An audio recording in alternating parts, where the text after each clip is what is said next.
This video is brought to you by NordVPN. Start protecting yourself from the web by using the link below and save 66%. If you want to learn more about VPNs, we also actually made a whole video explaining how they work. I will include a link to that in the description as well, so you can check that out if you're interested in learning more.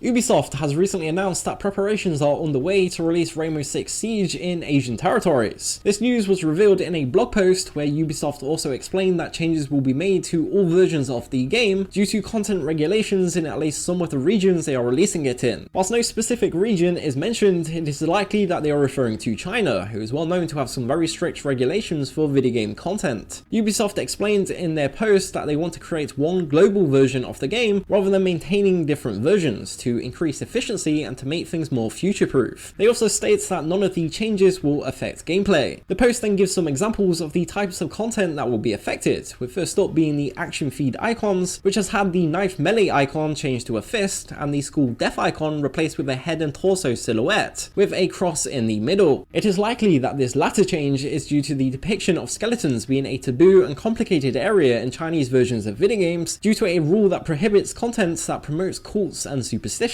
As well as the action feed icons, Ubisoft posted an example of how schools will be removed from other areas of the game, such as this motif here. Some gambling references will also be removed, with the example provided showing the removal of some slot machines from one level and replaced with some bottles. Ubisoft has also posted an example of blood being removed from levels' environments, with this bloodstain being completely removed from the wall. And then lastly, Ubisoft has said that some sexual content will be toned down, providing this example of a suggestive neon sign that has been replaced with a neon sign of somebody's hand. A Ubisoft representative has given more details on these changes over on the game's subreddit, saying, "To help allay some concerns about the changes and the future, moving forward we do recognise and understand that for some elements it is not possible to have a completely global build. Thus there will be some things that are split build-wise. While our goal is to maintain as close a parallel as possible between builds, we will also not compromise the core integrity of the gameplay and mechanics as they exist currently." For now, that's all that's known about these changes. What do you think about these edits, and how do you feel about the decision to change all versions globally rather than making a separate version for countries requiring these changes? Please let us know your thoughts in the comments below, and until next time, thank you for watching.